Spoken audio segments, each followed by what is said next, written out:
नमस्कार। Suction news network के खास कार्यक्रम पूर्वोत्तर लोक में आप सभी का स्वागत है। इस सप्ताह मणिपुर में हिंसा थमी और शांति स्थापित हुई। हालांकि कांग्रेस ने मणिपुर हिंसा को पूर्व नियोजित बताते हुए राज्य में राष्ट्रपति शासन की मांग की है।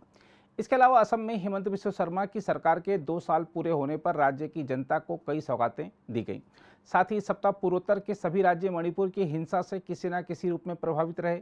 विभिन्न राज्य अपने छात्रों और अन्य लोगों को मणिपुर से सकुशल निकालने में लगे रहने के अलावा मणिपुर से भागकर आ रहे लोगों के रहने खाने का प्रबंध करने में भी लगे रहे। दूसरी ओर मेघालय में एक सीट के लिए उपचुनाव संपन्न हुआ और एक स्थानीय पार्टी के सत्तारूढ़ दल में विलय से एनपीपी की शक्ति भी बढ़ गई।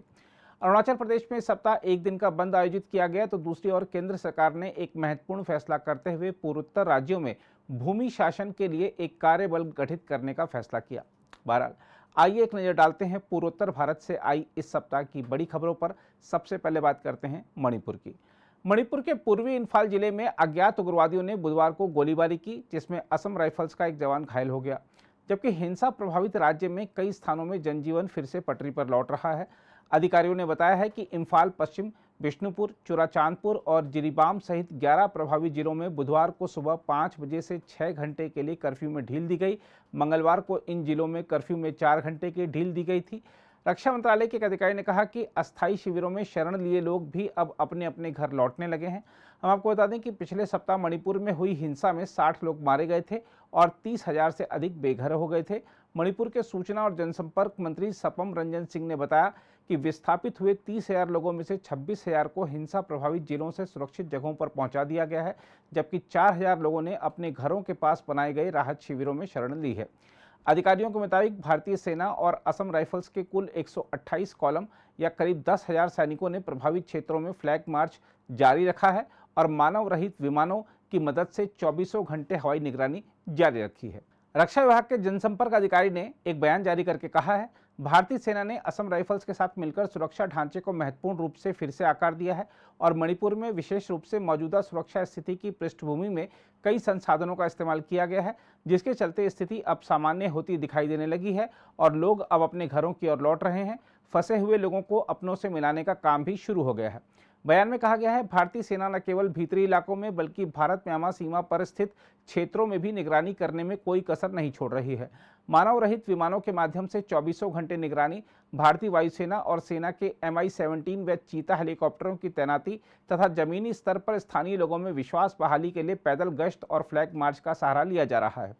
बयान में सेना ने लोगों से यह भी आग्रह किया है कि वे गलत व्याख्या या तथ्यों की गलत बयानी के जरिए सामाजिक सद्भाव बिगाड़ने के दुर्भावनापूर्ण प्रयासों के झांसे में न आए, क्योंकि विरोधी तत्व एक बार फिर दुर्भावनापूर्ण असत्यापित सामग्री के प्रसार का प्रयास कर सकते हैं। सेना ने कहा है, चूंकि मणिपुर में समुदायों के बीच धीरे धीरे शांति और सद्भाव बहाल होता दिखाई दे रहा है, ऐसे में दुश्मन तत्व एक बार फिर दुर्भावनापूर्ण असत्यापित सामग्री फैलाने का प्रयास कर सकते हैं।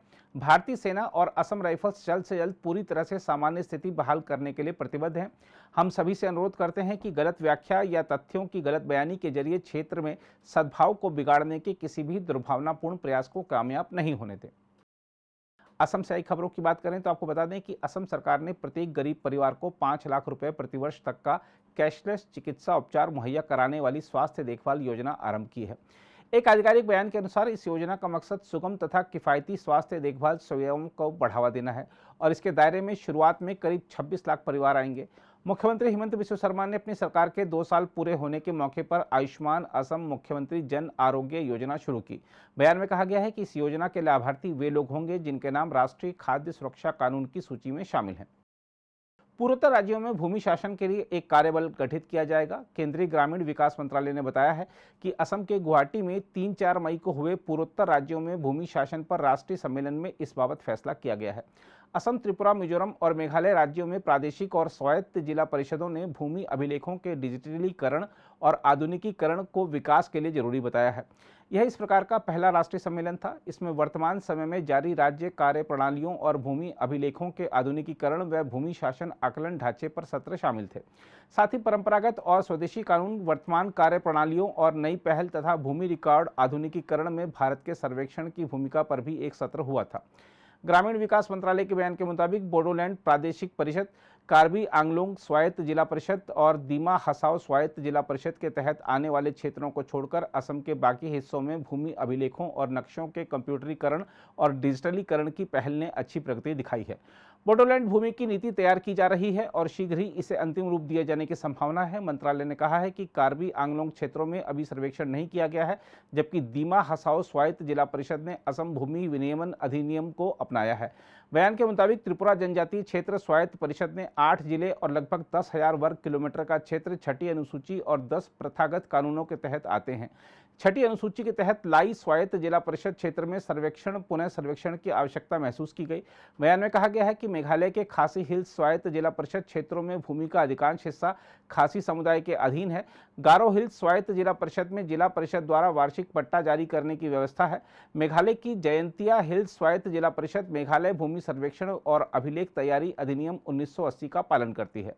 भूमि संसाधन विभाग के सचिव अजय तिर्की ने कहा है कि राज्यों में विभिन्न स्वायत्त जिला परिषदों के डिजिटलीकरण और उनके भूमि अभिलेखों का आधुनिकीकरण करने की आवश्यकता महसूस की जा रही है। उन्होंने कहा कि संवैधानिक ढांचे और स्थापित कानूनों के भीतर परिषदों का समर्थन करने के लिए सभी प्रयास किए जाएंगे।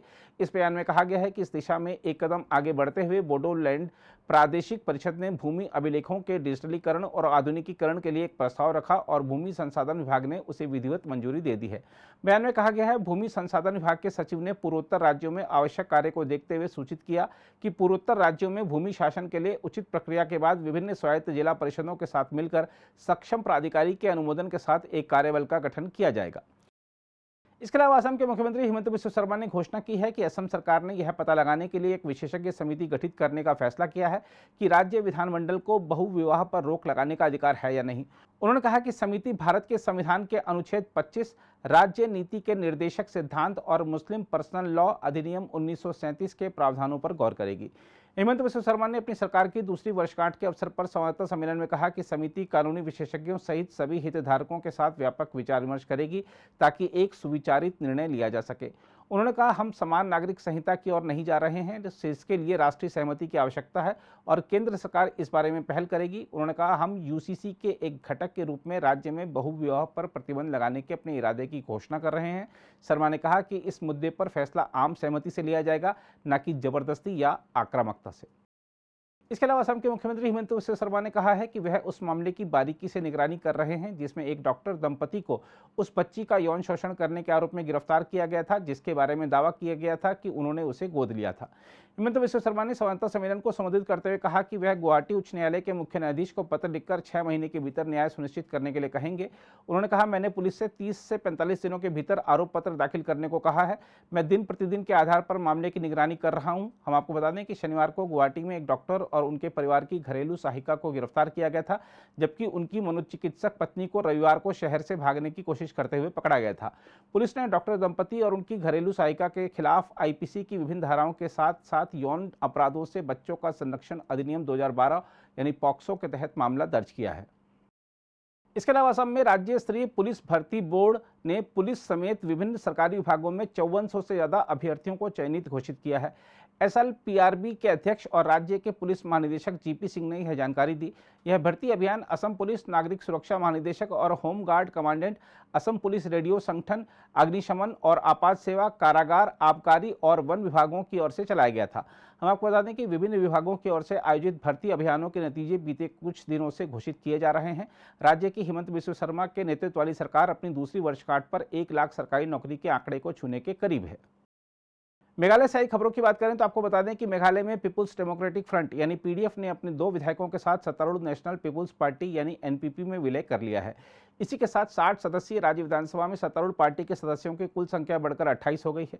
दोनों पार्टियों का विलय शिलांग में होने वाले उपचुनाव से ठीक पहले हुआ था। पीडीएफ अध्यक्ष गाविन मिलियम और कार्यकारी अध्यक्ष बांते इदोर लिंगदोह के नेतृत्व में पार्टी के सभी पदाधिकारी सत्तारूढ़ एनपीपी में शामिल हो गए। अरुणाचल प्रदेश से आई खबरों की बात करें तो आपको बता दें कि अरुणाचल प्रदेश लोक सेवा आयोग यानी एपीपीएससी के प्रश्न पत्र लीक संबंधी कथित घोटाले के खिलाफ कुछ लोगों और संगठनों द्वारा 72 घंटे के बंद के आह्वान के बाद बुधवार को राज्य की राजधानी में सामान्य जनजीवन प्रभावित रहा। बैंक और शिक्षण संस्थानों के साथ ही सभी कारोबारी प्रतिष्ठान बंद रहे। वहीं सरकारी दफ्तरों में उपस्थिति बहुत कम रही। पुलिस और मजिस्ट्रेट के वाहनों को छोड़कर सार्वजनिक और निजी परिवहन के सभी वाहन सड़कों से नदारद थे। पुलिस अधीक्षक रोहित राजबीर सिंह ने कहा कि सुबह 5 बजे शुरू हुआ बंद शांतिपूर्ण रहा। उन्होंने कहा कि पुलिस ने कुल 17 लोगों को हिरासत में लिया। उन्हें अरुणाचल प्रदेश गैर कानूनी गतिविधि रोकथाम अधिनियम 2014 के प्रावधानों के तहत निरुद्ध किया गया था। हम आपको बता दें कि एपीपीएससी प्रश्न पत्र लीक मामले में सीबीआई ने जांच संभाली है और 50 से अधिक लोगों को गिरफ्तार किया जा चुका है। यह मामला तब सामने आया था जब सहायक अभियंता सिविल पद के लिए हुई परीक्षा में अभ्यर्थी ग्यामर पटांग ने 29 अगस्त 2022 को ईटानगर थाने में शिकायत दर्ज कराई थी और दावा किया था कि 26 और 27 अगस्त को ही परीक्षा के प्रश्न पत्र लीक हुए थे। मिजोरम से आई खबरों की बात करें तो आपको बता दें कि पूर्वोत्तर राज्य मणिपुर में पिछले सप्ताह जातीय हिंसा भड़कने के बाद कुल 3,583 लोग भागकर पड़ोसी राज्य मिजोरम आ चुके हैं। अधिकारियों ने बताया कि इन लोगों को मिजोरम के 6 जिलों में अस्थायी राहत शिविरों में रखा गया है, जबकि कई लोगों को उनके रिश्तेदारों ने आश्रय दिया है। एक बयान के मुताबिक मणिपुर से भागे लोगों में से कुल 1351 लोगों ने कोलासिब जिले में, 1214 लोगों ने सैतुवल जिले में और 934 लोगों ने आइजोल जिले में शरण ली है, जबकि शेष 84 लोगों ने चम्फाई, शेरछिप और ख्वाजोल जिलों में शरण ली है। राज्य के अधिकारियों ने कहा कि मिजोरम पर पहले से ही म्यांमार और बांग्लादेश से आए 30,000 से अधिक शरणार्थियों का बोझ है।